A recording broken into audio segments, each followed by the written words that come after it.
बोले वृंदावन बिहारी लाल की जय, बोले व्यास जी महाराज की जय, बोले सुखदेव जी महाराज की जय, बोले परीक्षित जी महाराज की जय।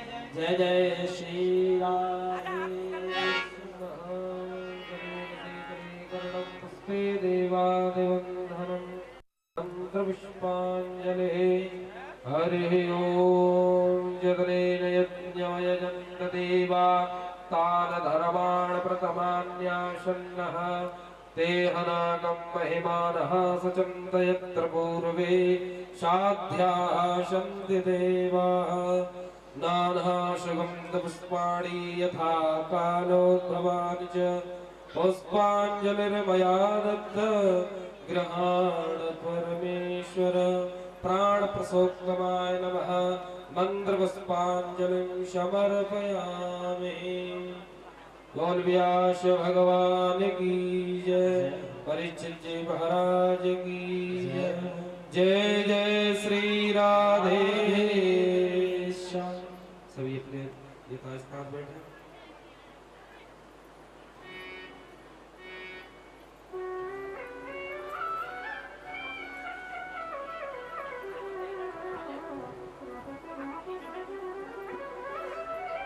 सभी भक्त यथास्थान बैठ जाएं। बड़े प्रेम के साथ, बड़े भाव के साथ कथा श्रवण करेंगे। हरि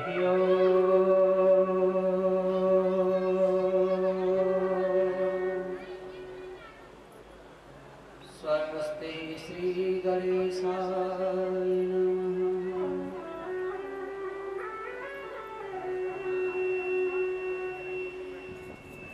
गजाननं भूतगणाधिसेवितं कपित्थजम्बोफलचारुभक्षिणं उमासुतं शोकविनाशकारिकम्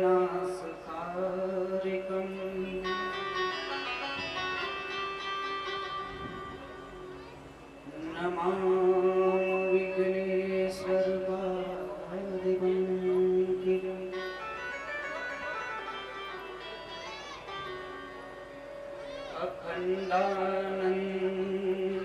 अखण्डानन्दबोधाय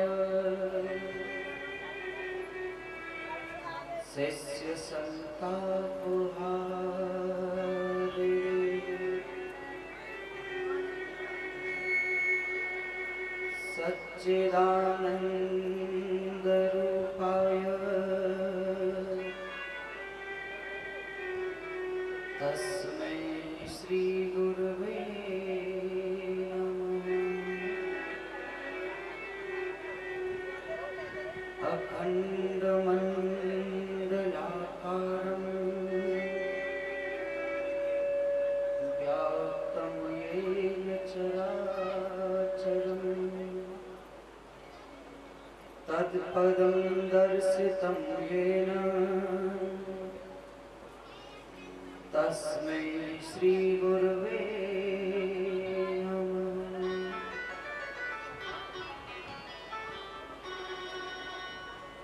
सच्चिदानन्दरूपाय विश्वोत्पत्त्यादिहेतवे तापत्रय विनाशाय श्रीकृष्णाय वयं नमः।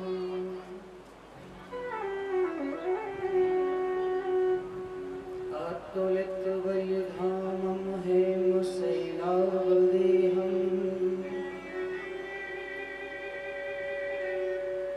तनुजवन्त्रसानं ज्ञानिनामग्रण्यम्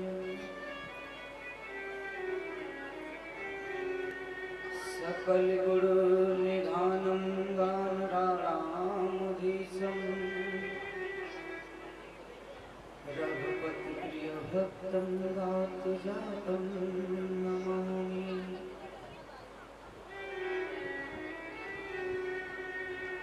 सब कुछ दीनो आपने भेंट धरूं क्या नाथ। नमस्कार की भेंट लो मैं जोड़ूं दोनों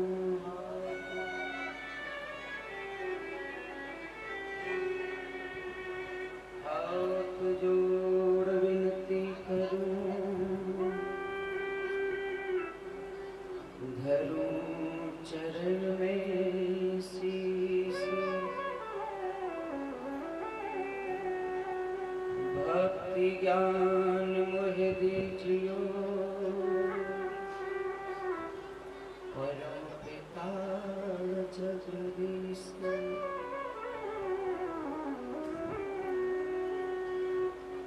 जय जय श्री राधारमण जय जय नवल किशोर जय गोपी चित चोर प्रभु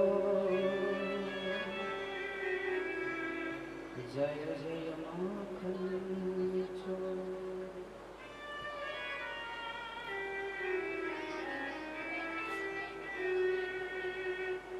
परम प्रातः श्रवणीय सर्वप्रथम वंदनीय अकारण करुणा वरुणालय भक्त वांछल करुण वैदिक पीताम्बरधारी भगवान श्री कृष्ण की बांगमय प्रतिमूर्ति जो कि श्रीमद् भागवत महापुराण में आज इस कथा का तृतीय दिवस है। तृतीय दिवस की कथा में प्रवेश करने से पूर्व स्थान देवता को कोटि कोटि नमन। समस्त देवी देवताओं का अभिनंदन वंदन एवं संतों के चरणों में कोटि से प्रणाम करते हुए सभी भक्तजनों को व्यासपीठ से मेरा प्यार भरा राधे राधे। एक बार सभी भक्त प्रेम से बोलेंगे राधे, जरा मिलकर बोलो राधे। जय जय श्री राम।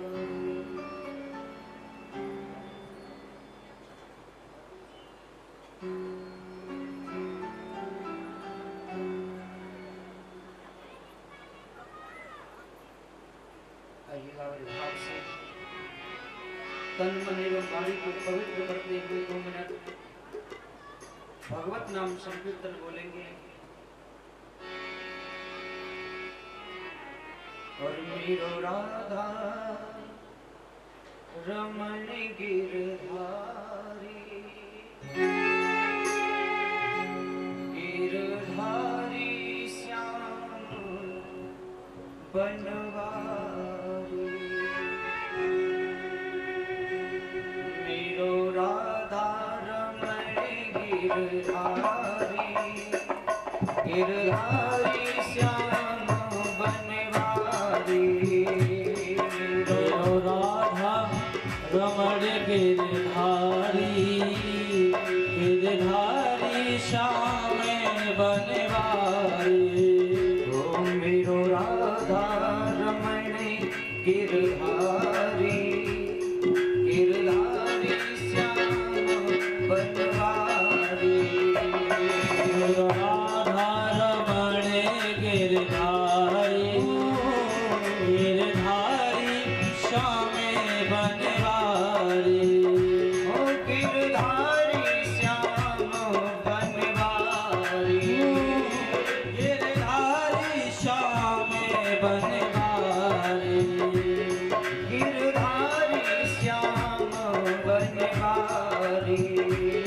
गिरधारी श्याम बनवारी।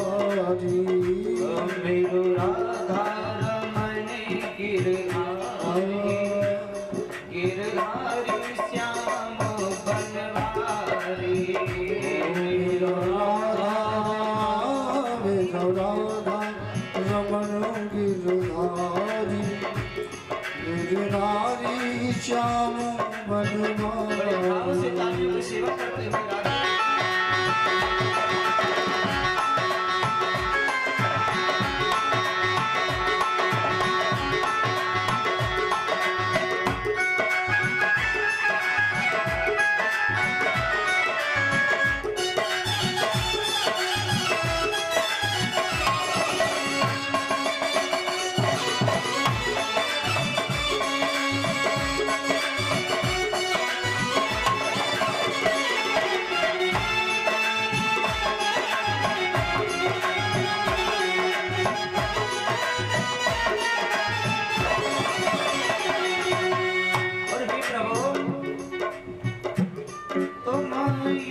युग अंतर आते हो, तुम युग युग अंतर आते हो, तुम युग युग अंतर आते हो, अंतर आते हो। मेरी सोई नींद जगाते हो, मेरी सोई नींद जगाते हो। मैं तो आयो शरण तुम्हारी, मैं तो आयो शरण तुम्हारे।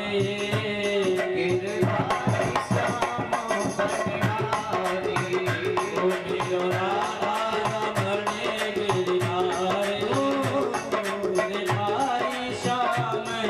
गिरधारी, गिरधारी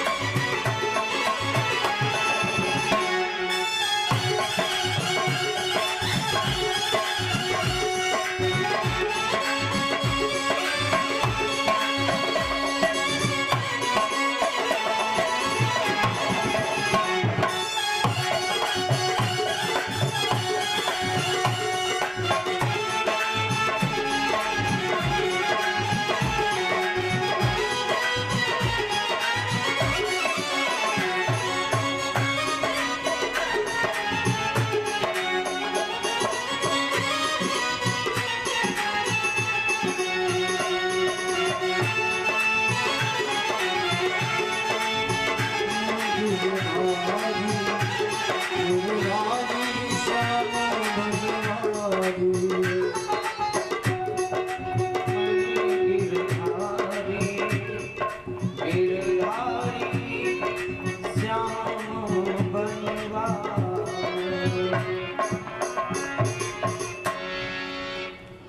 बोलिए भक्त वत्सल भगवान की जय हो। जय जय श्री राधे श्याम। आज हमारी कथा को तीसरा दिन, तृतीय दिवस की कथा।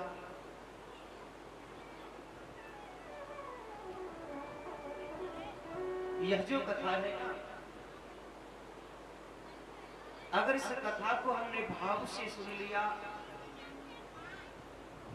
या इस कथा का एक भी शब्द हमारे हृदय में समा जाता है ना,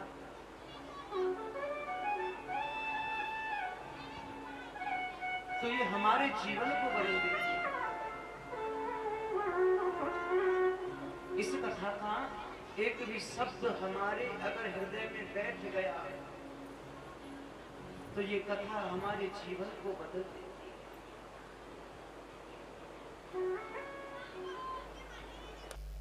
एक चोर था, ध्यान देना। चोर का काम तो तुम जानो, चोर कहते हैं जो चोरी करने वाला होता है। एक चोर का काम चोरी करना।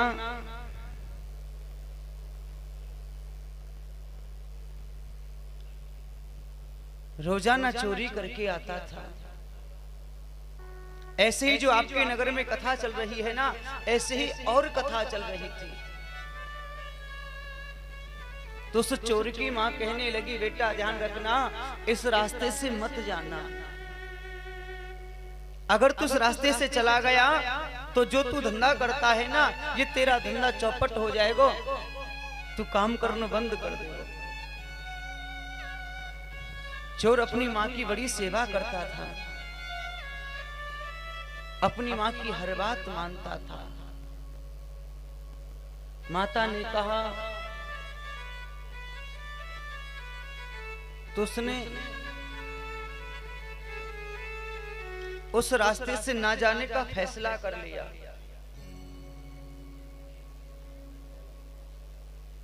जब वो दूसरे रास्ते से जाने लगा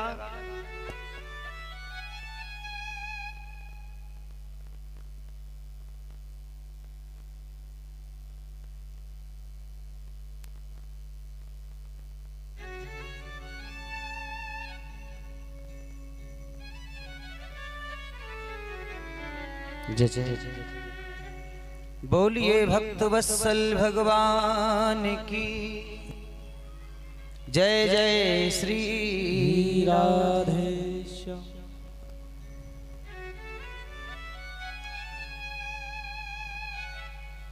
तो दूसरे रास्ते पर उसने देखा कि कुछ लोग जाग रहे हैं और बातें कर रहे हैं। तो वो वापस आ गया और आकर के घर सो गया।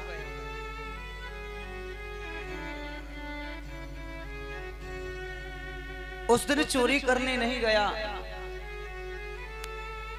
अब दूसरे दिन चोरी करने जाने का फैसला किया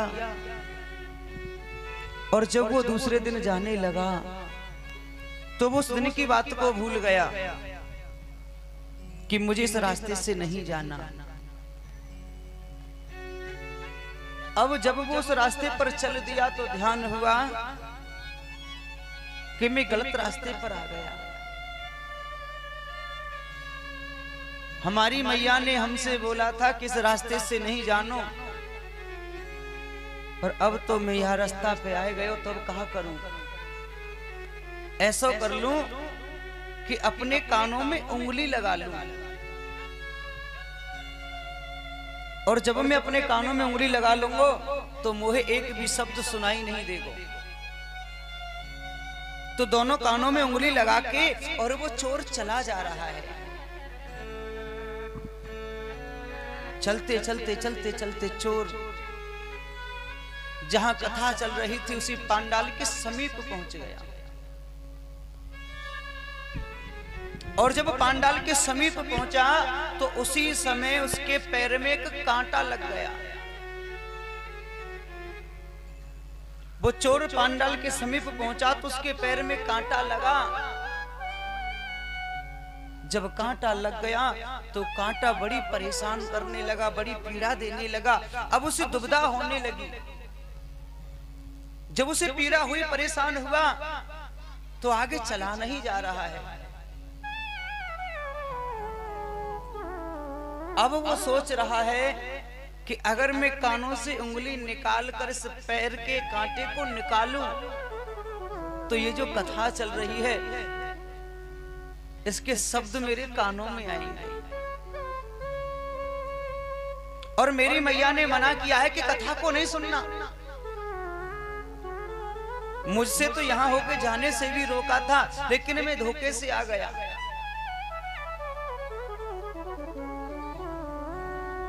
मुझे जब ध्यान नहीं भयो तो मैं आए गयो, पर अब अगर मैंने कानों से उंगली निकाली ना तो ये आवाज आ जाएगी। लेकिन फिर सोचा अगर कांटे को नहीं निकालूंगा तो फिर मुझे ये दर्द का हो रहा है, ये पीड़ा परेशानी कैसे सहन करूं।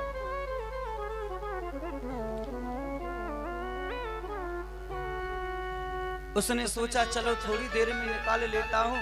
उसने तुरंत कानों से उंगली निकाली, कांटे को निकाला, फेंक दिया, फिर से उंगली लगा के चला गया। लेकिन ध्यान देना, उस समय उसका ध्यान कांटे पर नहीं रहा। उसके जो कान थे वो भागवत पांडाल में आवाज सुनने लगे। जब उंगली निकालकर तब तक कांटे को निकाला था ना, तो दो शब्द उसके कानों में आ गए। केवल दो ही शब्द सुन पाया, और शब्द ये सुन पाया कि भगवान की परछाई नहीं होती। भगवान की परछाई नहीं होती, इतना सुना और चला गया। एक सेठ के घर से चोरी करके ले आया।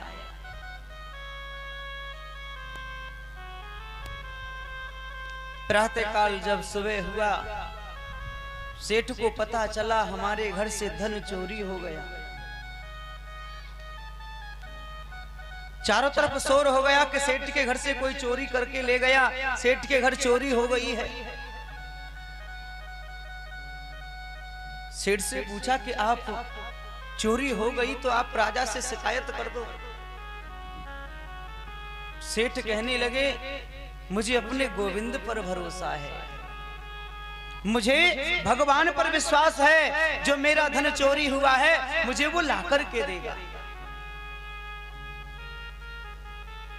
मेरा ईश्वर मुझे अपने आप ला कर देगा।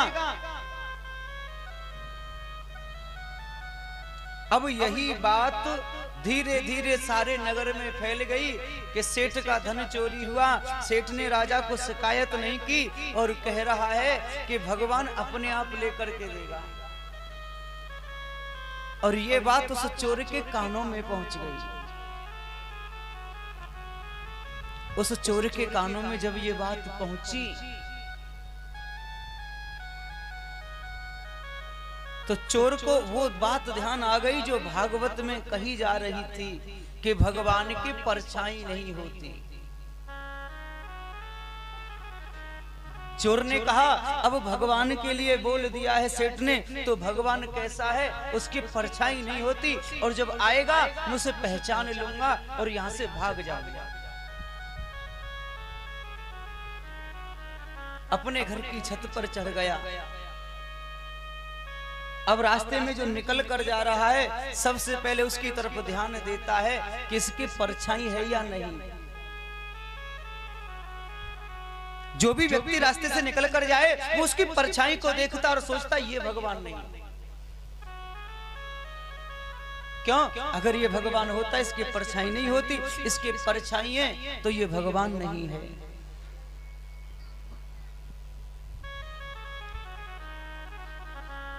पूरा दिन बीत गया, रात्रि का समय हो गया। बेचारे ने भोजन तक नहीं किया। रात्रि में पड़ा पड़ा भी सोच रहा है अभी तक तो भगवान नहीं आया, अभी तक तो भगवान नहीं आया। लेकिन कहा जाता है नहीं जानत वह देहो जनाई, जो जानत वो तुम्हें होई जाई। नहीं जानत वह। श्री राम जय राम, जय जय राम। श्री राम जय राम, जय जय राम। जो नहीं जानता है भगवान को मेरे गोविंद उसे जना देते हैं कि मैं ईश्वर हूँ, और जो भगवान को जान लेता है वो भगवान में ही मिल जाता है, भगवान ही बन जाता है जो भगवान को जान लेता है। नहीं जानत वह देव जनाए, नहीं जानत वह देह जनाई। जो जानत वो तुम ही होए जाई। जो जानत है तुम ही वो जाई। नहीं जानत वह देव जनाई। नहीं जानत वह देह जनाई। तो आज चोर के मन में आया कि आज मैं जिस भगवान से डर रहा हूं, तो मैं जो कर्म करता हूं अगर वो मुझे इस कर्मों की सजा देगा तो मेरा क्या होगा। उसी समय मन में विचार आया कि मैं ये सारा धन जाकर के सेठ को वापस कर दूंगा। दिन निकला, वो सारा धन लेकर के चला गया और सेठ जी से कहा सेठ जी आपका धन मैंने चुराया है। सेठ कहने लगे मुझे भगवान पर भरोसा था, भगवान मेरा धन जरूर देगा। चोर कहने लगा मेरे पास भगवान नहीं आया, मैं खुद लेकर के आया हूं। सेठ ने फिर उसको समझाया कि भगवान खुद आए या ना आए किसी को प्रेरणा देकर के भेज देता है। स्वयं कुछ नहीं करता लेकिन वो जिससे चाहे वैसा करा लेता है।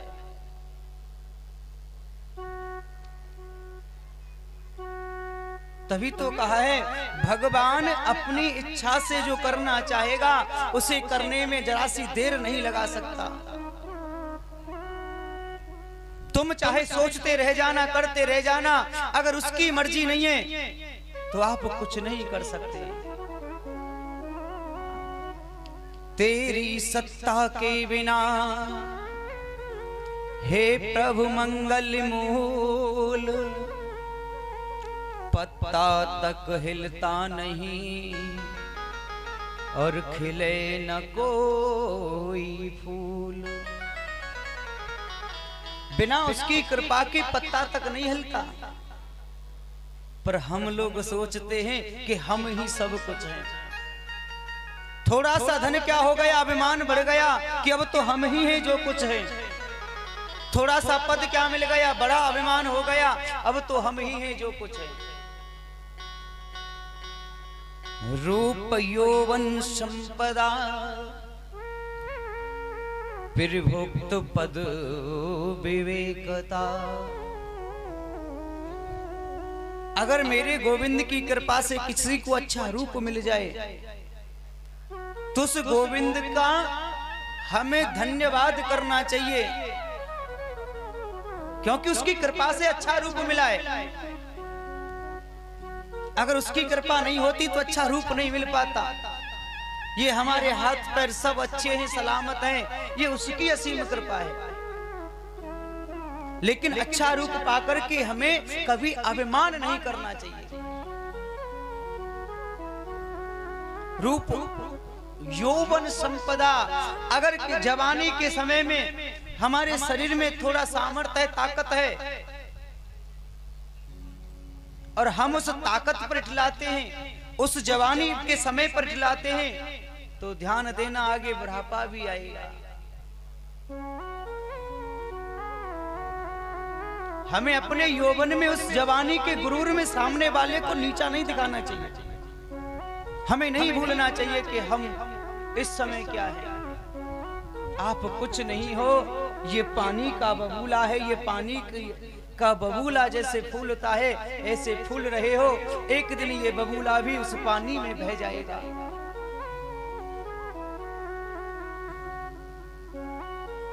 संपदा। अगर आपके पास में धन है, संपत्ति है, तो उसकी असीम कृपा है। हमें संपत्ति होने पर भी ठिलाना नहीं चाहिए। प्रभुक्त पद। अगर कोई पद मिल जाए तो उसकी कृपा समझना चाहिए। मान लो तो हम गांव के प्रधान हैगे साहब, अब तो हम ही जो छुए। ऐसा नहीं होना चाहिए। विवेकता। अगर थोड़ा बहुत ज्ञान बढ़ जाए, ज्ञान अर्जित हो जाए, आप इठलाने लगो कि अब तो हम ही ज्ञानी है, हमारे जैसा कोई नहीं। ज्ञान तो एक अथाह सागर है। इस संसार में कोई ज्ञानी नहीं हुआ। संपन्न ज्ञान, संपूर्ण ज्ञान को संपन्न करने वाला आज तक कोई नहीं हुआ जिसे सारा ज्ञान हो।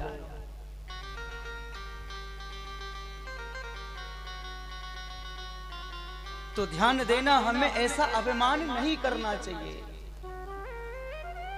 लेकिन आजकल हम बहुत जल्दी तहस में आ जाते हैं और छोटी सी बात हुई तो अपने आप को बड़ा समझते हैं। इस संसार में कोई बड़ा नहीं है। राजा रंक धनी और निर्धन सब हैं एक समान, सभी को जाना है शमशान।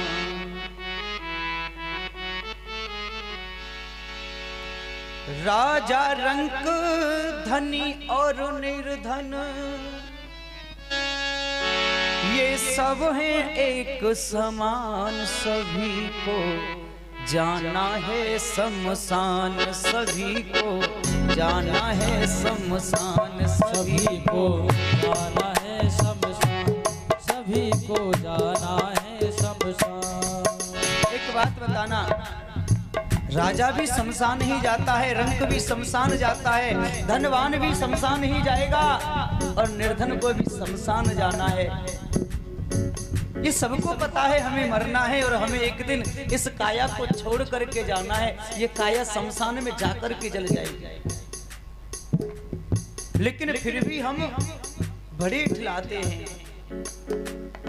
राजा रंक धनी और निर्धन, राजा रंक धनी और निर्धन, सब है एक समान, सभी को जाना है शमशान, सभी को जाना है शमशान। बड़े भाव से तालियों की सेवा करेंगे।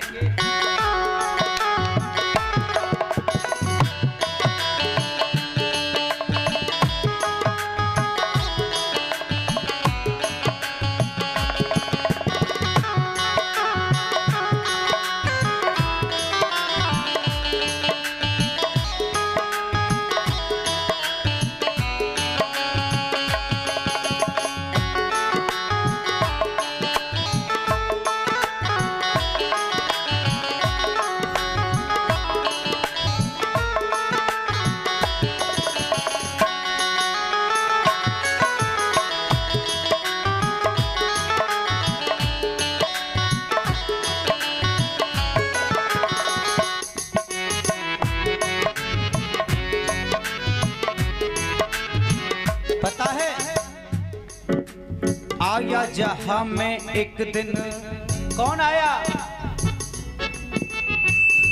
हम कहते हैं अकबर भी ऐसा शासन करने वाला आया। इस संसार में ऐसे ऐसे महान हुए, ऐसे ऐसे योद्धा हो गए, किस किस की बात करे भीम, जिसे पितामह भीष्म भी कहते हैं, जिसने स्वयं शंकर भगवान से युद्ध किया। रावण महारथी, कुंभकर्ण, यहां तक सब संसार को छोड़कर गए। आया सिकंदर एक दिन, देखो विश्व विजय के सपने उसने,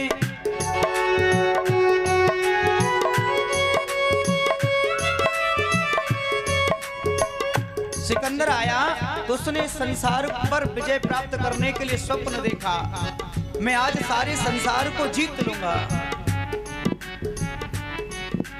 आया सिकंदर, उसने देखे विश्व विजय के सपने, हाँ विश्व विजय के सपने, हाँ विश्व विजय के सपने।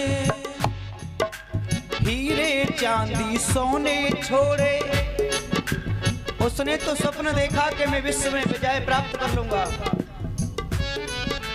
हीरे चांदी सोने छोड़े, छोड़े सब कुछ सपने, हाँ छोड़े सब कुछ सपने, छोड़े सब कुछ सपने, सब कुछ छोड़कर चला गया। हाथों में कुछ ना था रे उसके, हाथ में कुछ नहीं था रहा उसके। जिस समय गया था तो दोनों हाथ खाली थे, हाथों में उसके कुछ नहीं था रे, हाथ में उसके कुछ नहीं था रे। वो हो गया कंगाल, सभी को जाना है शमशान, सभी को जाना है शमशान, सभी को जाना है शमशान।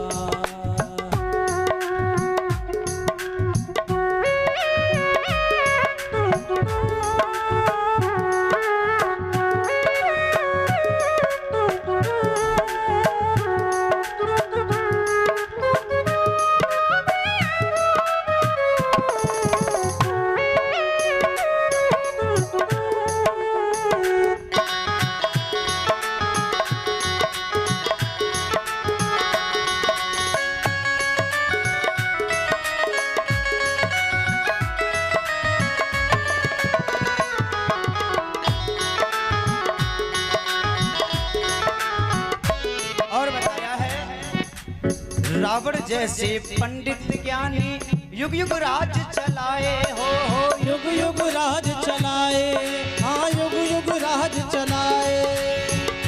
रावण के लिए बोला जाता है उसने 72 चौकोड़ी राज्य किया।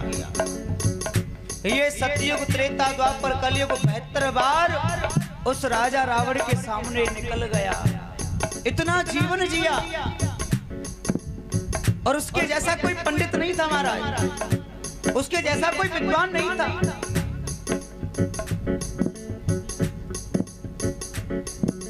लेकिन वो भी संसार को छोड़कर चले गए। कहते हैं अभिमान किया था रावण ने, अभिमान किया था रावण ने, जो कट गई मूंछ मुछंदर की, जल भरने को गई गौरा तब नियत डिगी समुंदर की।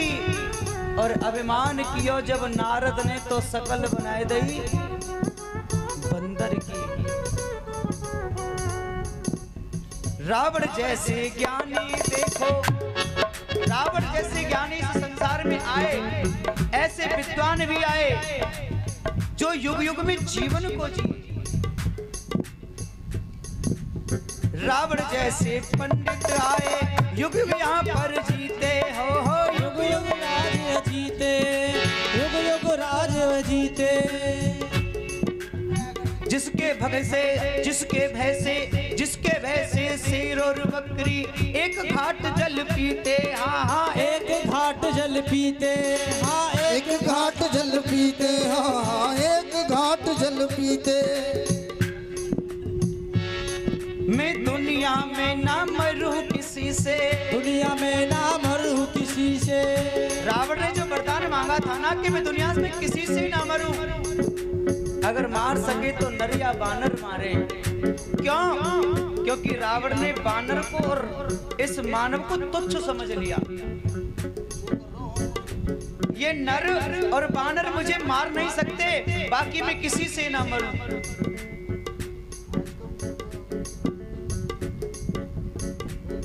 हाँ दुनिया में ना मरूं किसी से, दुनिया में ना मरूं किसी से, दुनिया में ना मरूं किसी से। मांगा ये वरदान।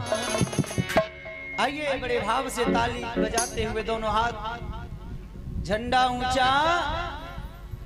सभी को जाना है शमशान, सभी को जाना है शमशान, सभी को जाना है शमशान। ओ राजा रंग धनी और निर्धन, राजा रंग धनी और निर्धन, राजा रंग धनी और निर्धन, सब है एक समान। सभी को जाना है शमशान, सभी को जाना है शमशान, सभी को जाना है शमशान, सभी को जाना है शमशान, सभी को जाना है शमशान, सभी को जाना है शमशान।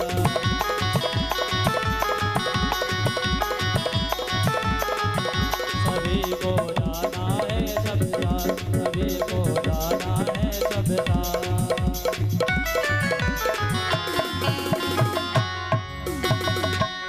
बोलिए भक्त वत्सल भगवान की जय।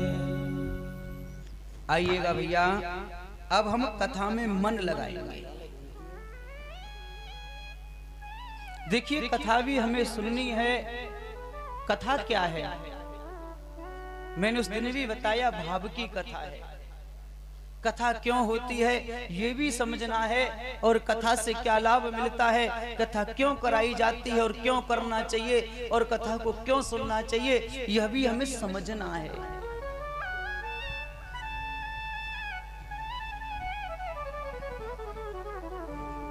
जब तक हमारी समझ में शब्द नहीं आएगा तो हम कथा को क्या समझेंगे।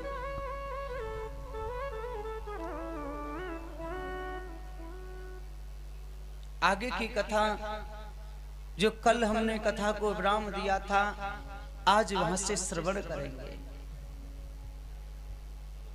परीक्षित जी आपको तो ध्यान होगा कल कथा कहां पे विराम करी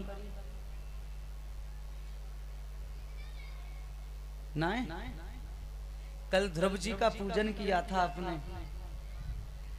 ध्रुव जी नारद जी द्वारा गुरु मंत्र लेकर के हमारे मथुरा में ध्रुव टीला पर आए और मधुवन में आसन लगाया और जप करने लगे। ओम नमो भगवते वासुदेवाय, ओम नमो भगवते वासुदेवाय। ओम नमो भगवते वासुदेवाय का जाप चल रहा है और बड़े भाव से इस मंत्र का जाप हो रहा है। यदि कपादेन स पार्थिवार्भ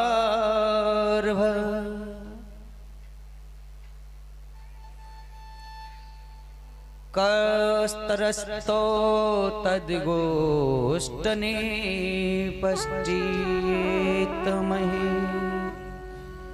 न नाम तत्रार्धापि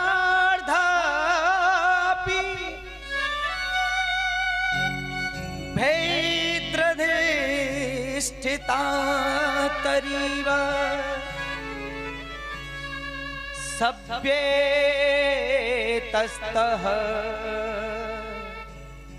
सभ्येत तस्य पदे पदे। आज ध्रुव जी तपस्या करने लग जाते हैं। अपने अंगूठे का पैर, अपना पैर का जो अंगूठा है ना, इस पृथ्वी पर रखा और पैर के ऊपर पैर लगाया, दोनों हाथों को जोड़ करके खड़े हो गए और नेत्र बंद करके जैसे ही ओम नमो भगवते वासुदेवाय जप करने लगे तो उसी समय आदि पृथ्वी धसने लगी। ध्यान देना, जप में इतनी शक्ति होती है, भजन में इतनी शक्ति होती है, उस भगवान को भी बस में कर सकते हैं। वो भगवान भी तुम्हारे घर पानी भर सकता है।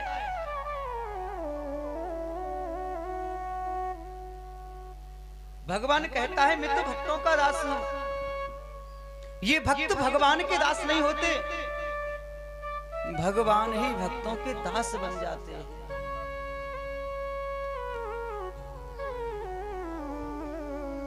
और जब भरत की उस ध्रुव की छोटे से बालक की तपस्या चल रही है ना, तो उसकी तपस्या से आज देवता बड़े डरने लगे और बिल्कुल ऐसे डर गए कि मानो आज हमारे जो पद है ना हमारे पास में, ये पद अभी जाने वाला है। क्योंकि सबसे पहले देवताओं को ही डर लगता है।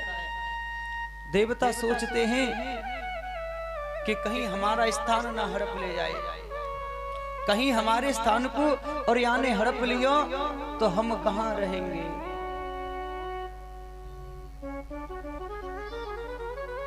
सवा महीने तक ध्रुव ने जब तपस्या की थी तो केवल फलों का ही भक्षण किया। सवा महीने तक केवल फलों का ही भक्षण किया। सवा महीने बाद फल भी त्याग करके वृक्ष की पत्तियों का ही सेवन किया। फिर अगले सवा महीने पत्तियों को भी छोड़ दिया, केवल जल का पान किया। और फिर सवा महीने जल भी छोड़ करके वृक्ष की छाल को चाटते हैं।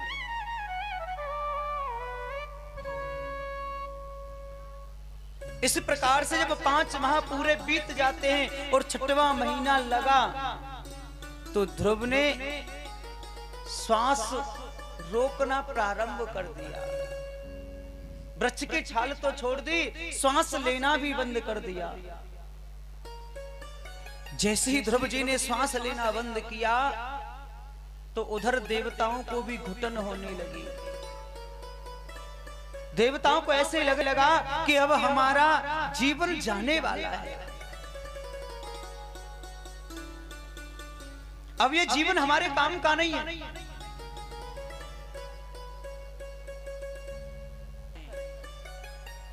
कहने लगे बालक तप कर रहा है तो वासुदेव भगवान से हमें प्रार्थना करनी चाहिए, वो जल्दी जाएं तो हमारी जो श्वसन क्रिया है ये भी शीघ्र आने जाने लगे।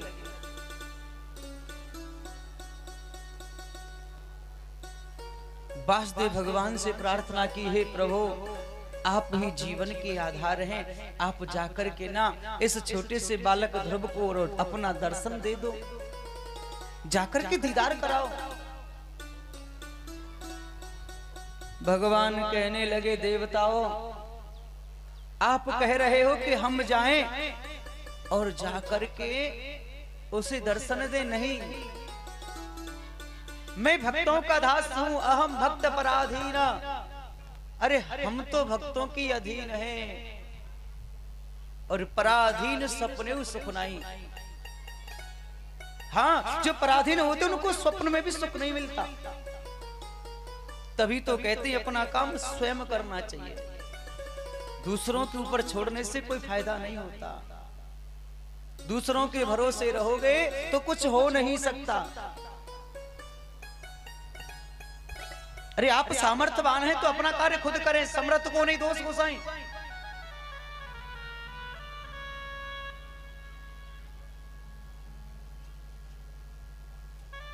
भगवान कहने लगे, ऐसे भक्त को मैं दर्शन देने नहीं, मैं ऐसे भक्त का दर्शन करने जाता हूं।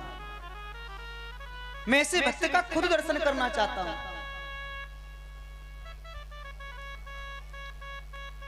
आज भगवान अपना वाहन लिया और गरुड़ पर सवार होकर और आज मधुवन की तरफ चले।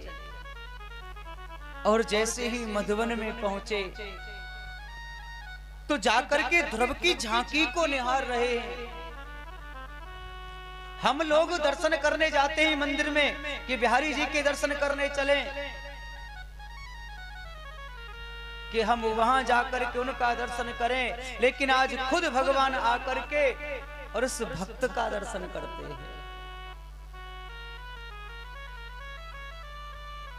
और देख रहे हैं, देखते देखते मन में विचार आया, अरे मैं से देख तो रहा हूं पर ये तो मुझे नहीं देखता। यानी तो नेत्र बंद कर रखे हैं, अभी अपने नेत्रन को बंद करके खड़ो है और एक पैर पर इसने समाधि लगा रखी है। आवाज देते हैं, लाला आंखें खोल, मैं तेरे सामने खड़ा हूं। अरे पुत्र जरा आंखें खोल, मैं तेरे सम्मुख हूं। लेकिन ध्रुव आंखें नहीं खोलते। क्यों? क्योंकि ध्रुव के मन के अंदर, ध्रुव के हृदय में उस भगवान की झांकी का दर्शन होने लगा। उस गोविंद की झांकी का दीदार अपने हृदय में कर रहे हैं।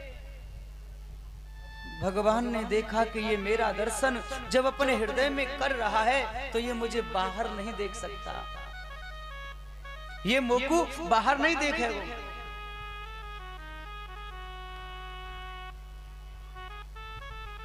तो मेरे प्रभु हृदय में जो दीदार करा रहे थे ना, आज उस हृदय से निकलकर बाहर आ गए।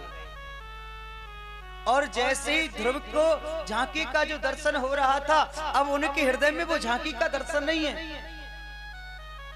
और जब हृदय में झांकी का दीदार नहीं हुआ तो ध्रुव विचलित हो गया। आज ध्रुव जब विचलित हुआ तो उसके नेत्र खुल गए। और जब नेत्र खुले तो सामने देखा, जिस झांकी का दर्शन वो हृदय में कर रहा था, आज वही झांकी सामने खड़ी है।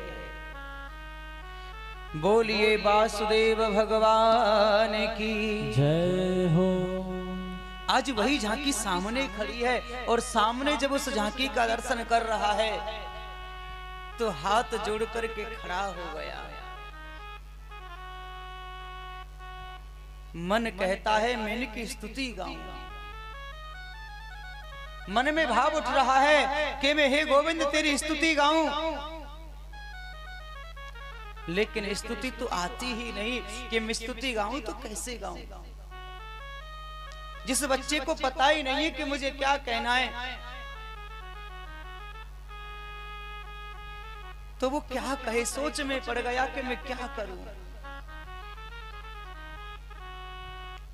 जब ऐसा सोच रहा है तो भगवान ने अपना शंख लिया और अपना शंख आज ध्रुव के कपोल से लगाया। और जैसे ही ध्रुव के कपोल से वो शंख लगाया ना, तो ध्रुव को वेद वेदांत का ज्ञान हो गया। अब तो ध्रुव स्तुति पर स्तुति बोलते जा रहा है। यो अन्तः प्रविश्य मम वच्चमिमा पसुप्ताम् संजीवत्यखिलत सवित्सुद्यव्य अन्याश्च हस्तचरण श्रवणं मत्त्वगादीन प्राणन्मो भगवते पुरुषाय तोभ्यं श्री वासुदेव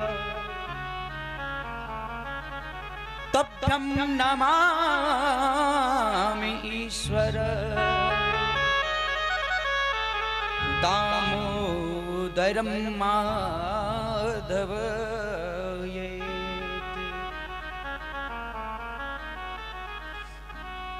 कृष्ण वासुदेवाय हरे परमात्मने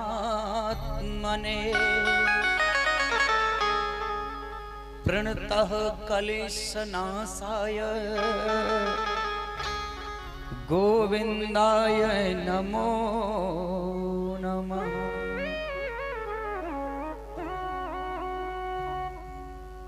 हे प्रभु, आप तो सर्वशक्तिमान हैं। आप जैसा दयालु कृपालु संसार में कोई है ही नहीं। अगर किसी की वाणी खोई जाए ना, किसी की वाणी खो गई हो, तो आप उसे भी वापस कर सकते हैं। फिर भला में छोटा सा बालक क्या बोल सकता। लेकिन आपकी कृपा से आपने मुझे ऐसा बनाया कि मैं आपको प्रणाम कर सकूं। हे भगवान, अब मैं आपका धन्यवाद करूं तो कैसे करूं? क्यों? क्योंकि इस संसार में हाथ, पैर, आंखें इत्यादि जो भी चिन्ह है हमारे पास, ये चेतना भी जो है ना, ये सब आपकी कृपा से प्राप्त है। आपकी कृपा के बिना ये चेतना भी नहीं मिल सकती। देखिए, पानी का ध्यान बनाएं। हेलो, हाँ जी, जब भजन हो उस समय ही पानी पिलाएं, थोड़ी देर रुक जाएं। भजन के समय पानी पिलाया करें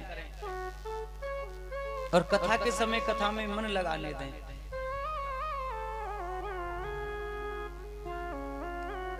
ये जो चेतना तक है ना, ये भी भगवान आपकी कृपा से प्राप्त होती है। नहीं तो संसार में सब लोग किसी ना किसी बात से दुख पाते हैं। कोई तन दुखी, कोई मन दुखी, कोई धन बिन रहत उदास, थोड़े थोड़े सब दुखी, पर सुखी राम के दास। कोई सोच रहा है कि मेरा ये शरीर अच्छा क्यों नहीं है। किसी को मन का ही दुख है। किसी के पास में धन नहीं है, सोच रहा है कि मैं धनवान कैसे बनूं। और कोई कोई सोचता है कि मेरे संतान भी नहीं है। प्रभु, आपकी कृपा जिस पर होती है उसे संतान प्राप्त होती है। आपकी कृपा जिसे होती है वही धनवान बनता है, अन्यथा ये दुनिया सब तरह की है। इस संसार में जब तक जिस व्यक्ति पर आपकी कृपा नहीं है, तब तक वो व्यक्ति उस वस्तु को प्राप्त नहीं कर सकता, उसकी अभिलाषा ही करते रहेगा। केवल उसकी अभिलाषा करता रहेगा, लेकिन उस वस्तु को प्राप्त नहीं कर सकता।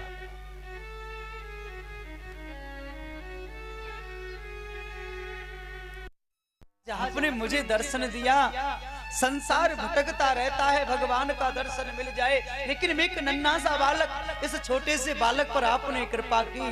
प्रभु आज मैं तो धन्य हो गया, तेरा दर्शन पाके हे प्रभु मैं धन्य हो गया। जन्मों की प्यास थी उससे मैं संपन्न हो गया, आज तुमने दर्शन दिया, आज प्रभु मैं धन्य हो गया। भगवान ने उठाया, अपने हृदय से लगाया और अपनी गोद में बिठा लिया। और जब अपनी गोद में उस ध्रुव को बिठाया तो ध्रुव से कहा, रे पुत्र तूने मेरा तप किया, आज मांग तो है कहा चाहिए। जब जिस व्यक्ति को वेद वेदांत का ज्ञान तक हो गया हो तो वो संसार की कोई वस्तु मांग नहीं सकता। जिस व्यक्ति को अबोध रहेगा, केवल संसार तक का ज्ञान है, वो संसार की रीतियों पर चलेगा, लेकिन इस संसार से अलग जिसे भगवान प्राप्त हो गए हो तो वो संसार की कोई वस्तु नहीं मांग सकता। हम लोग रोज मंदिर जाते हैं, भगवान से कहते हैं भगवान हमारा ये काम बना देना, हे भगवान मैं तेरे लिए 1.25 किलो के लड्डू का प्रसाद बनाऊंगा, तू मेरे इस काम को कर देना। कैसा जमाना आ गया है, कामना पहले रखते हैं तब भगवान को पूजते हैं। बिना इच्छा के, बिना मांगे भगवान की पूजा करने को कोई तैयार ही नहीं है।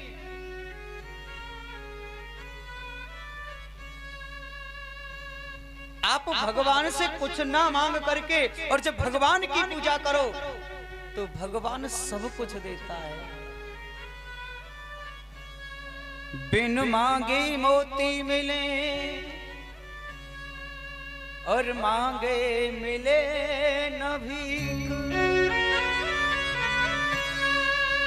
बिन मांगे मोती मिल जाते हैं, लेकिन मांगने से भीख भी नहीं मिल पाती।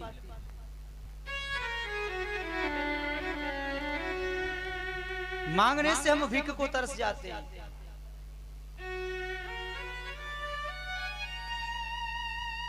अभी कल जो हमने कहा था ना, शाम के समय एक मंदिर का निर्माण कर रहे हैं, उसके लिए आप लोग जो भी इच्छा के अनुसार सहयोग करें तो आपकी इच्छा के अनुसार है, हमारी किसी से जबरदस्ती नहीं है कि आप हमें दे दो।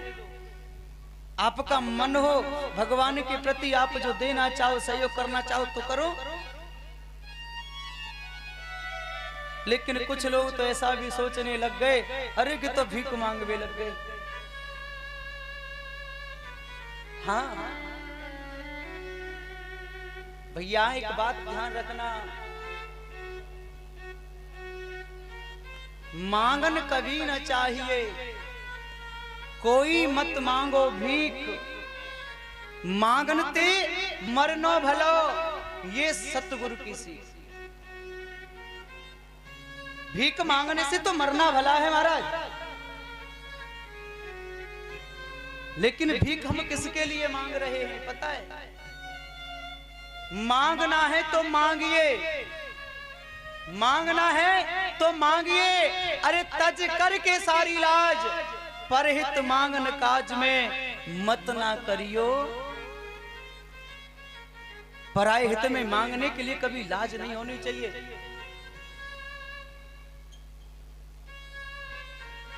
हमारी कथा आपके गांव में पहली बार हो रही है, आपके क्षेत्र में तो बहुत कथाएं की हैं। दाऊजी मंदिर में भी कथा करके गए हम, यहाँ महत्व में भी कथा करके गए, महत्व भी पास है आपको।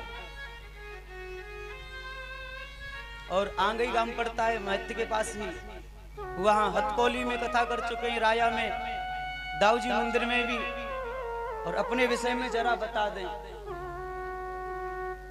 हमने जो पढ़ाई की सबसे पहले आपके यही रमण रेती में रहे,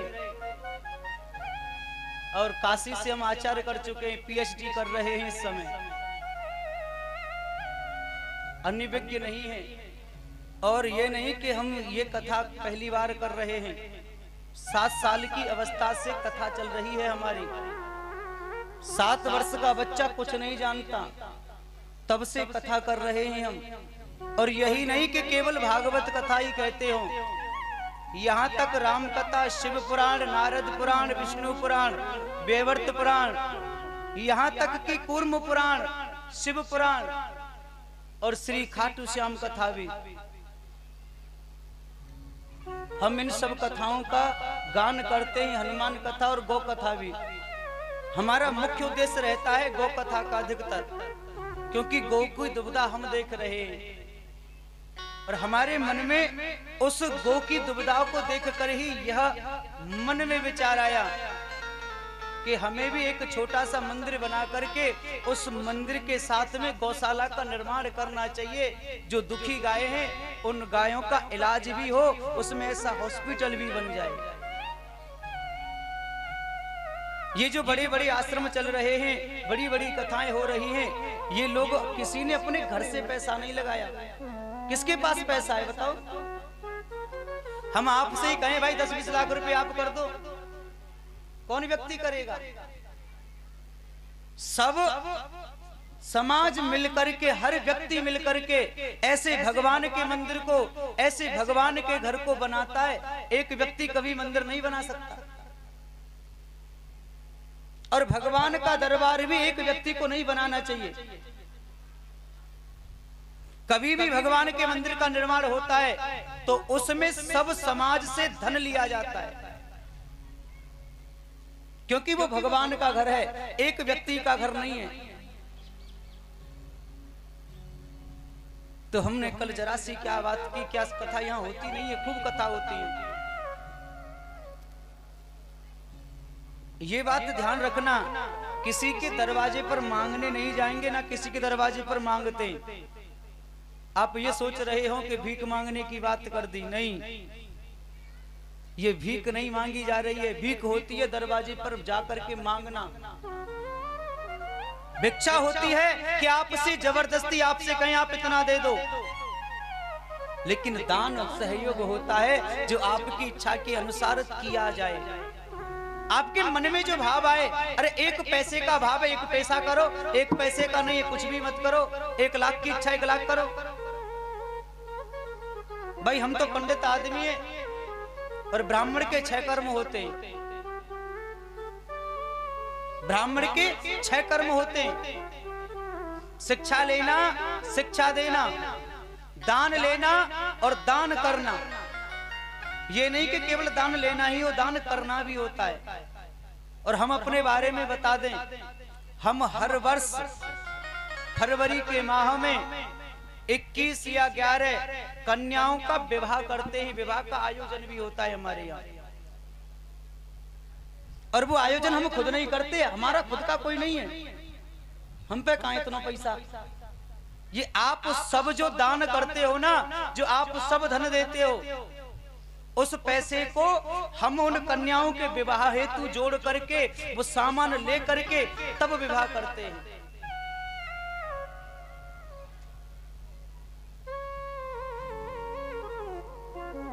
ये जो चढ़ाया भी आता है ना, जो हमारे पास में तुम आरती की थाली में रख जाते हो, इस पैसे को भी हाथ नहीं लगाते हम। हमारे पास में केवल वो पैसा होता है जो यजमान ने हमारा टीका किया या भोजन कराया, भोजन की दक्षिणा दी, टीके की दक्षिणा दी, या हमें लास्ट में कि महाराज जी ये आपकी दक्षिणा है, उस दक्षिणा पर हमारा अधिकार होता है। लेकिन जो वस्तु आप दान के रूप में दे रहे हो, 1 पैसा 1 रुपया जो थाली में भी चढ़ाते हो, वो भी हमारा उस भगवान को ही अर्पण है, अपने लिए है। तो केवल उतना ही है कि साईं उतना दीजिए और जाम में कुटुंब समाए, मैं भी भूखा ना रहूं कोई साधु ना भूखा।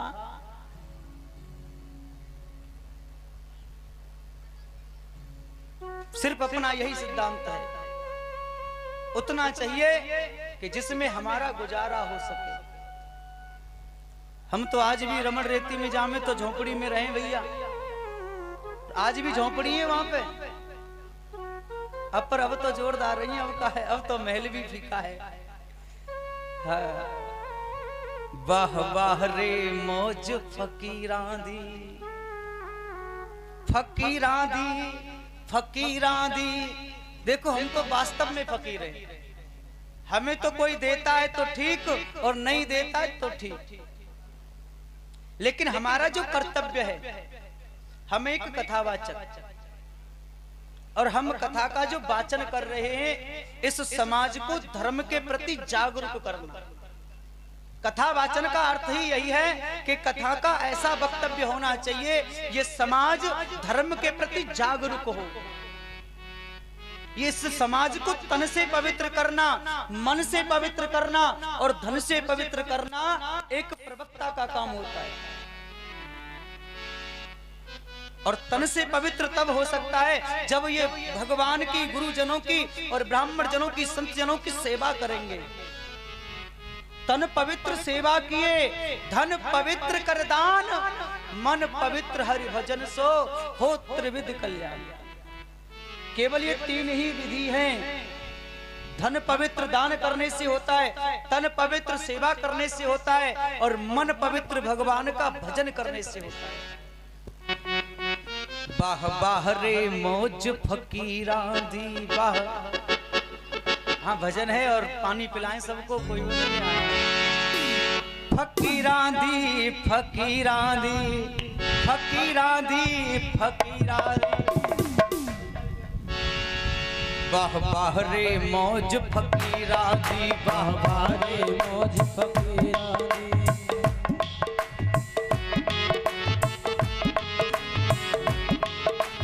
देखिए एक बात बता दे, अभी मैया पैसा लेकर आई है, जो थाली में चढ़ता है पैसा वो हम उसे कन्या के विवाह में लगाते हैं। और ये जो पर्ची रसीद जरूर लेकर मंदिर के लिए दें, तो मंदिर हेतु जो भी धन आए उसकी रसीद जरूर लेकर जाएं।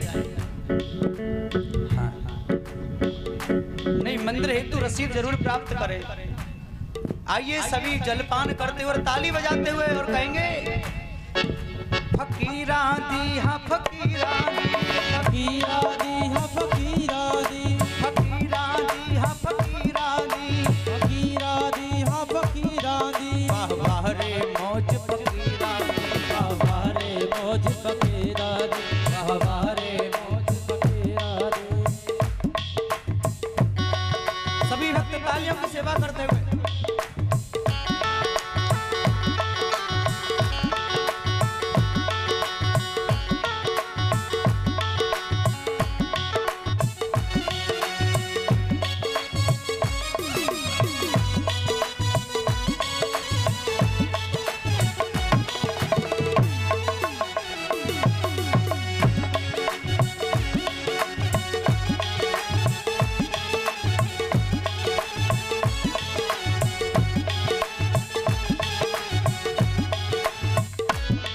बताया है। अरे कभी तो खावे चना चबेना, कभी तो खा दे चना चबेना, कभी तो खावे चना चबेना, कभी तो खा दे चना चबेना। अरे चना चबेना, चना चबेना, चबा चबेना, चना चबेना, चना चबेना, चना चबेना, चना चबेना, चना चबेना। अरे कभी तो खावे